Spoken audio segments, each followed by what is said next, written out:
Hello there, my name is Louis Wieland, and for the last 30 years I have published the official relocation guides on Atlanta that are distributed by the First Multiple Listing Service, which has 60,000 agents using that site regularly, daily almost, for information on listings.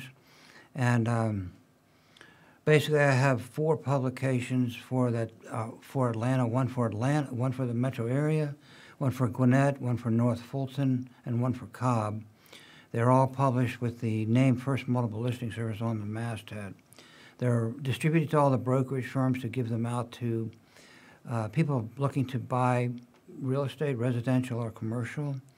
And they're in the 3 FMLS stores for agents to access. We also email them out to the agents to use with their clients to help them learn more about the city.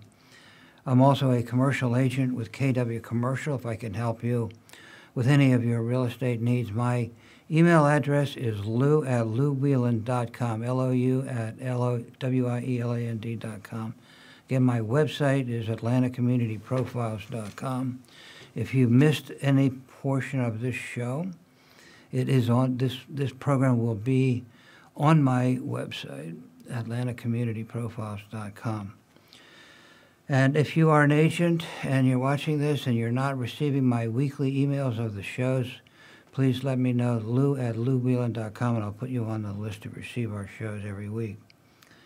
So every week we do interview community, business, and government leaders. And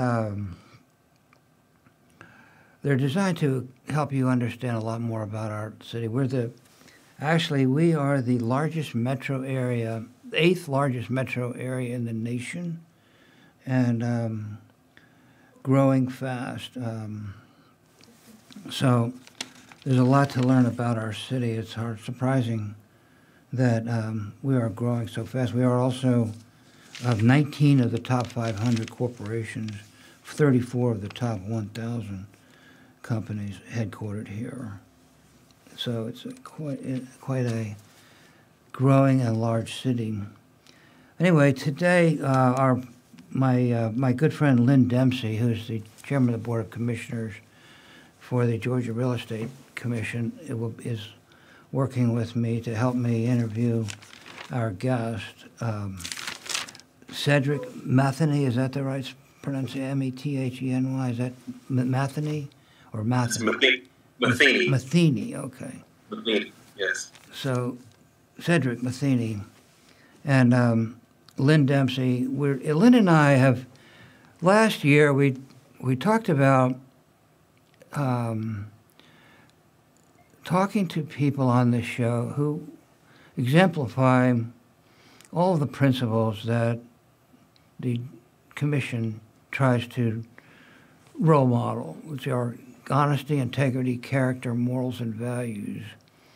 And we've found some people that really do exemplify all the principles that the commission tries to espouse. And Lynn and I are going to this year we're going to work with people that really do exemplify what we're shooting for here in those areas of values. And so Cedric Matheny, I say it again, I'm terrible with that.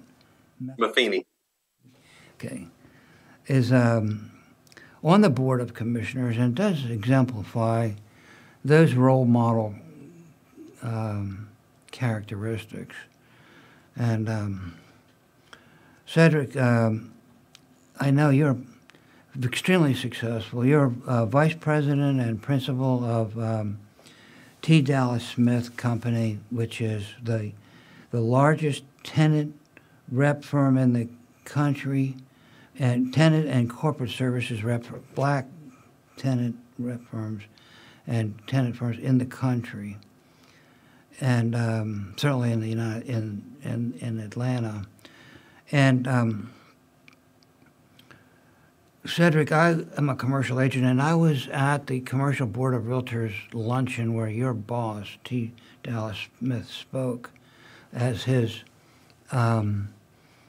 incoming president of the Commercial Board. And I was extremely impressed with the company and with him. And I really appreciate his opening speech there, talking about those principles as being foundational to his company. Tell us a little bit about your company and some of the principles that you embody and how you become so successful in the tenant rep business and corporate services. Sure. Well, first of all, thank you for having me, Mr. Wieland, and thank you, Lynn, for inviting me on the show. I really appreciate it. Heard a lot about you, and it's a pleasure to be here today. So, little bit about our firm. We are the largest African American owned commercial estate firm in the country that specializes in tenant representation and corporate real estate services. Dallas started this company in 2007 basically it was a God moment for him. It was a gentleman by the name of Leonte Benton, who's the president of our company now. He was a sophomore at Morehouse College at the time, and he was interested in getting into commercial real estate. So he was shadowing Dallas around, just trying to learn as much as he could. And at that time, Dallas was not interested in managing anyone in the commercial real estate business.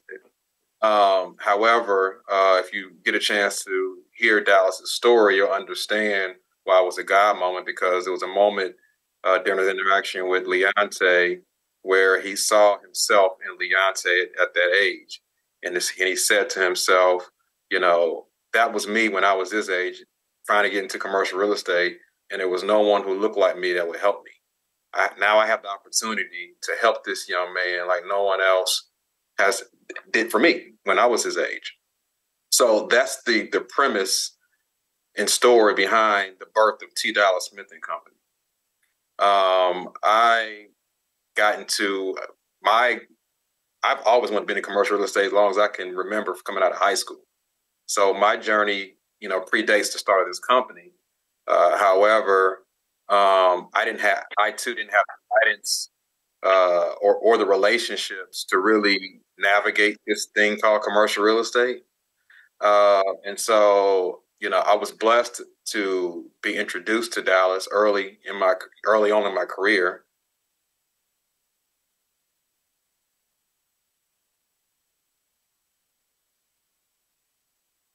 But is a few. One, we're client focused. We're client first. Number two, we have our motto is stay green enough to grow. No matter how much experience you have, there's always something more you can learn. So stay green. We're a service oriented company, so we take service at a premium. So we liken our service to the Ritz-Carlton. If you know the difference between staying at a Holiday Inn and the Ritz-Carlton. We like to say that we're the Ritz-Carlton of commercial real estate, because we're really that service oriented. We really believe in serving people and meeting people where they are. So those are kind of just the foundational principles that we operate by within our company and externally with our clients. So that's kind of the short answer to your question. So Cedric, you have a CCIM and an SIOR, and these are the two of the most prestigious designations you could get in commercial real estate. So congratulations at a young age achieving the pinnacle of recognition and awards. So obviously you know what you're doing. And in 2021, you were Rookie of the Year in SIOR. Is that right? So I was Rookie of the Year. So back up. So in 2020, we closed on the Microsoft transaction here in Atlanta. It was 520,000 square feet office lease from Microsoft. And then we turned around and purchased 90 acres for them on the west side of Atlanta. Microsoft, as you know, is a huge global company, and they have their own supplier awards program. And they have a Rookie of the Year program that honors a new vendor or a new supplier that did something phenomenal within their spectrum. And that deal won that award for us. So they gave us the Rookie of the Year award out of all the suppliers that work with Microsoft. There's a lot of them. And so, as you can imagine, being a global company, they have a lot of suppliers. They selected T. Dowell Smith and Company as the Rookie of the Year for one, securing that deal, doing that deal, and doing it at the highest level. So that's what that award was for. In 2021, you were the number 7 top producer in the Atlanta Commercial Board of Realtors and number 8 in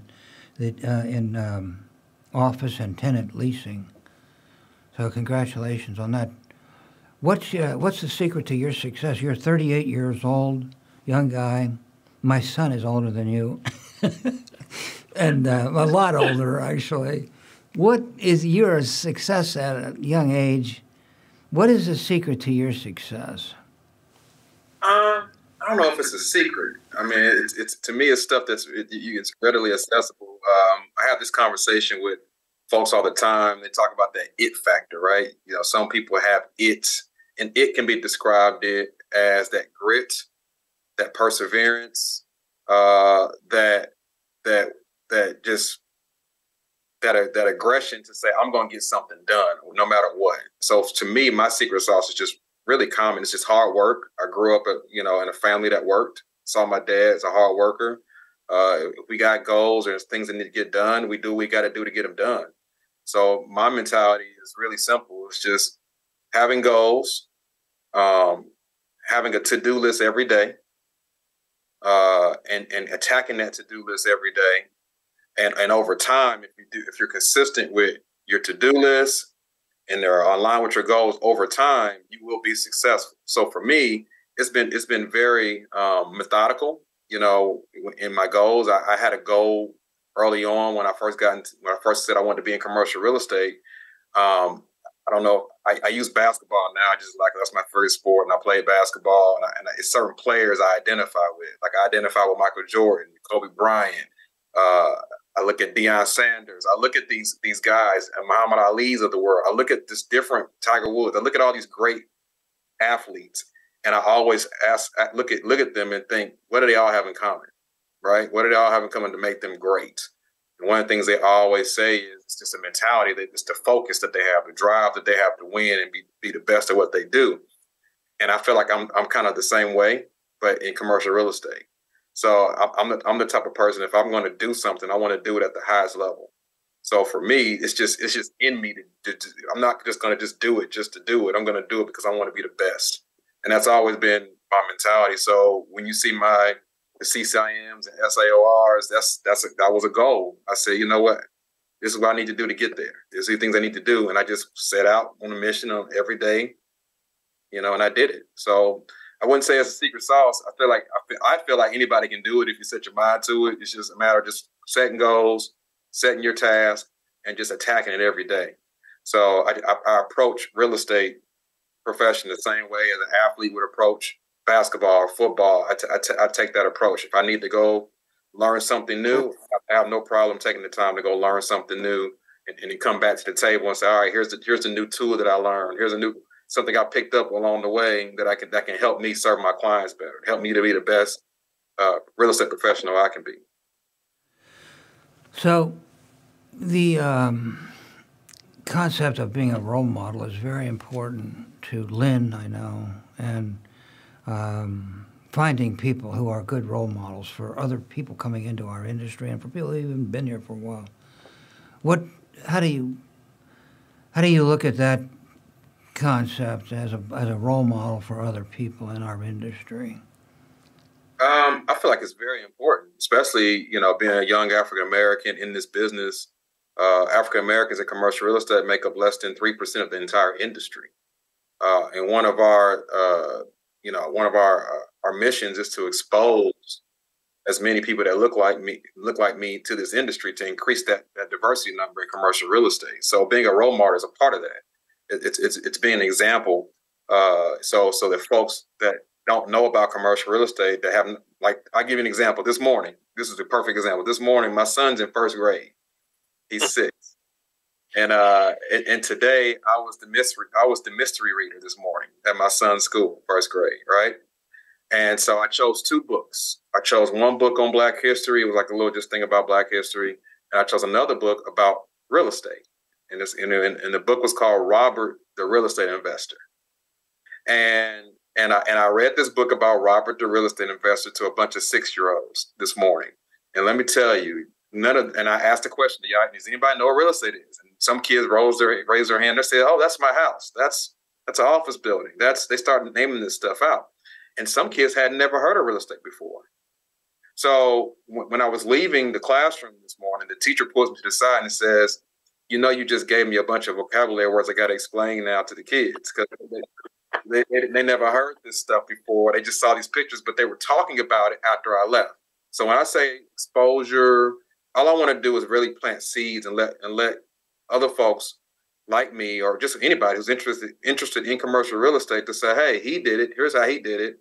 Here's something that you should consider as a career choice. So I'm hoping that by me reading that book to these 6-year-old kids in first grade, somebody in that classroom is going to take that. Hey, I want to be in real estate like Mr. Matheny read about in his book this morning. So I take it very seriously. What are some of the challenges and opportunities that you see in our industry, in the real estate industry, and especially now we're talking about people working from home, and the challenges with respect to office space, challenges and opportunities? What's your paradigm on that for going forward this year? Oh, that's a loaded question. I can go about that answer that a number of different ways. And the reason why I say that is because every market is different. I'm afforded the opportunity to work in multiple markets across the country. So I do transactions from California to New York.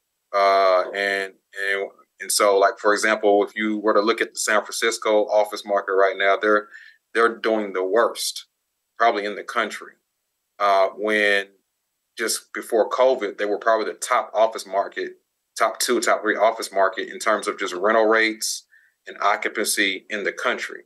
Now you're seeing 30 and 40% reduction in rental rates. People are leaving the city. People aren't working in the office anymore in San Francisco. That's their market.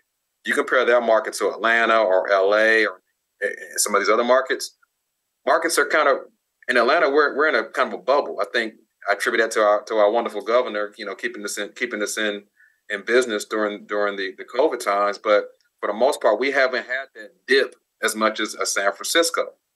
We do have companies, and I think it's industry related, like tech companies right now, as you're reading in the news, they're doing a lot of cuts. They're cutting back. So we had a tech boom. So now I think right now we're going through a situation where a time where we're trying to right size. I think maybe they overhired early on, and now they're like, all right, we need to cut back. They're looking at the bottom line. So what does that mean for the real estate professionals? We got to adjust. At the end of the day, the good news about our business, specifically tenant representation, there's always a need for us, because it doesn't matter what the economy is doing. Either you're going to need, if the economy is doing well, you need more space. If the economy is doing bad, you need less space. At the end of the day, you still need space. So for us, we're still at the table advising on what's the right size for the client. So it doesn't really matter to us. But from my perspective on work from home, here's my perspective. I think we were in an employee market for quite some time. And what I mean by it is, for every one employee, you probably had 3 or 4 jobs for every one employee, right? As the jobs shrink and adjust, that's going to look around, and you're going to have an employer market. And when you have an employer market, now you have 3 people for that one job. And if that employer says, hey, part of you taking this job, I need you to be in the office 3 or 4 or 5 times a week, and you got one of those candidates saying, well, I don't want that, I want to work from home, well, that disqualifies you from this position that I have for you. So I think over time, that's what you're going to start to see. That's when you're going to start seeing people come back to work. And I think the other piece of it is, I think I believe in human interaction and collaboration. I think that's important. I feel like at some point in time, people are going to get bored at home. They're going to want to see some other folks and be around some other folks. And I think that what you don't want to do is that person that missed an event or a party or something that happened in the office space. Everybody's talking about something that happened and you weren't there. So I think that kind of stuff will happen and will influence people to start wanting to be together again. So I just think it just takes time. It's going to take a little time, but I think that's what's going to happen. That's my crystal ball thing. I think in the next couple of years, we'll be back to a little bit more normalcy in terms of just people coming back to work.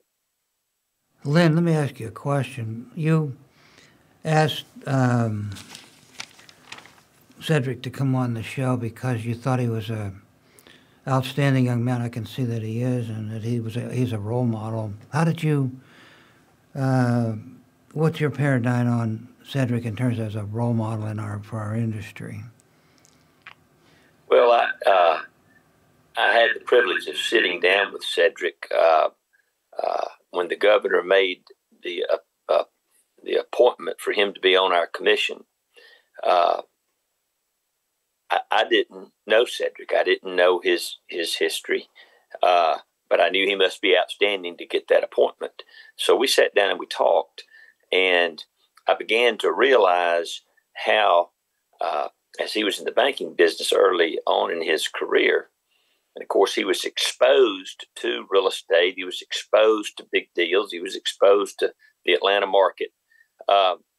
He had some good breaks and he had some tough breaks. And I saw how his nature was to take the tough breaks and learn from them and benefit from them and get to know people through what some of those tough breaks were. And he made just great decisions based on hard work, just like he's outlined to us right here. And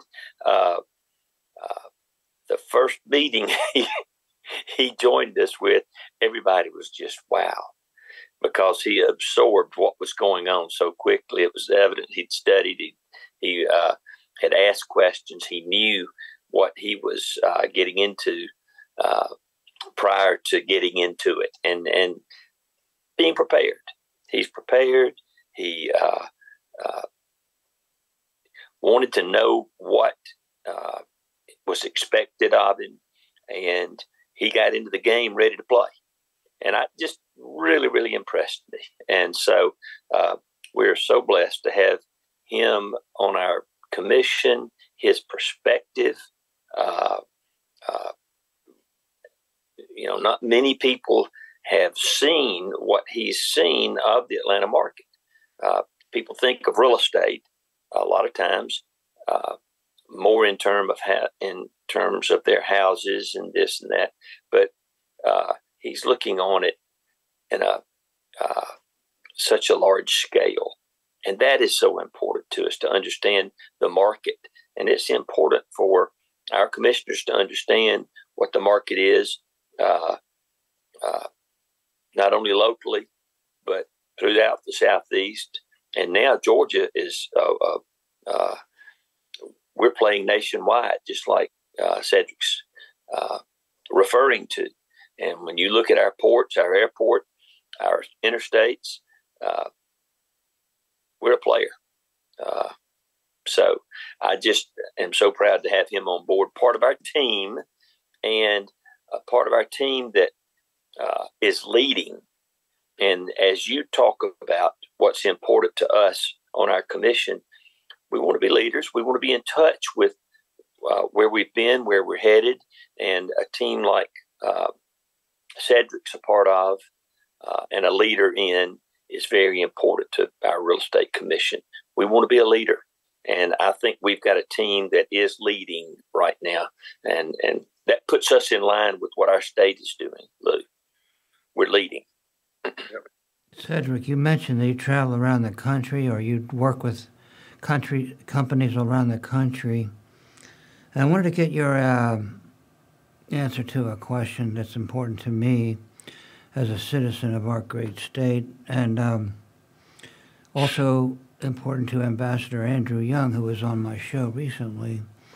And he said the reason for our success as a city and as a state is because of our strength with diversity and inclusion. Now, you mentioned that only 3% of the people in the industry are African American. Tell me, how are we viewed around the country in that all-important category of diversity and inclusion, and what more can we do to promote that? Yeah, that's a great question. And I would tell you the consistent feedback that I receive from people from not from Georgia um, is the culture here. I think one of the benefits of being here, the diversity here that Atlanta has, specifically Atlanta and Georgia, we have a diversity not just of skin complexion. I'm talking about diversity of thought, diversity of leadership, diversity of just everything. I think if you can look at any stats, you can pull data, you can pull. I would bet you that the best decisions that are made are diverse decisions. When you have lots of different people from different perspectives at the table, all rowing in the same direction to get the best outcome. So when I'm traveling, talking to other folks in different markets, they always ask, "Man, Atlanta got something special going on there. What are y'all doing? Y'all always on the national media. Y'all got this. It's so cool. Why did Microsoft want to go to Atlanta? Why did Airbnb want to come to Atlanta?" And the story is this right here. Here's the consistent story, especially when you're dealing with West Coast companies coming to the South. Here's the story. In the West Coast, they want diversity, right? The Bay Area, they want diversity within their companies because they recognize that having diverse people in their organization is better to do business. It's better. It's better for everybody. However, the storyline goes, we recruit them, we bring them out here, they work for 2 or 3 years, then they leave. That's been happening for many, many, many years. And I gave them this perspective. I said, well, you got to understand, if I'm from, this, you're not gonna like me saying this, Lynn, because you're a Georgia guy. If I'm from Tuscaloosa, Alabama, if I'm from Tuscaloosa, Alabama, I've been there my whole life. My family's there. You know what I'm saying? My roots are there. I desire to have a career in tech. I have a desire, whatever, right? All the tech jobs are typically out on the West Coast. So that means after college, I'm going way out to the West Coast to work. So think about that. It's lonely out there. I'm not around my family. My whole life, I've been in the South. My whole entire life, I've been in the South. I went to Alabama. My family's here. My friends are here. You take me out there, and now I'm out there by myself, right? I miss home. Only come home on holidays, on different occasions like that. I get tired of that. I don't have my friends out here. It's hard for me to make connections. So when I get my 2 or 3 years in here, get my experience, I'm going to find a job closer to home. In comes Atlanta. Okay? In comes Atlanta. Here comes Georgia. So what these companies have realized is, you know what? We need to have a beachhead in the Southeast so these folks can be closer to home. Because from Tuscaloosa to Atlanta, what is it, 3-hour drive, maybe 2 or 3? It's easier for me to do a 2 or 3 hour drive than pay for a flight round trip every time I need to come back home. That's a narrative that's playing out consistently and has been. So it's boded well for Atlanta from a business perspective, saying, hey, here's home. Come on home here. We got a place for you here. Come to Georgia. There's a place for you here because we have the world's greatest airport. So if you need to travel to go other places, you can do that. If you need to drive, we're connected. We can do that. So we got my message to a lot of companies in Georgia is like, look, we got something for everybody. If you come to Georgia, come check us out. There is something for everybody, no matter where you're from, what's your creed or whatever. We got something for you here. That's what the diversity means. It means you have options, and there's a community here that will accept you. So that is my message to Atlanta and folks that want to know about Georgia. Well, our time is up, and I really appreciate your coming on the show, Cedric. And I can see that you are a great role model, and you're exactly the wonderful contributions that you make to our city in many ways, and especially your service to the commission by being a board member there. So I wish you continued success. And Lynn, keep finding us people like Cedric to have on the show. We can show people what a phenomenal base of talent we have in our great city here. Well, we feel so blessed to have him and appreciate his willingness to teach us. Thank you very much for listening, and have a nice day. Thank you so much. Thank you, Cedric. Good luck to you, pal. Thank you, Lou. Thank you, Lynn.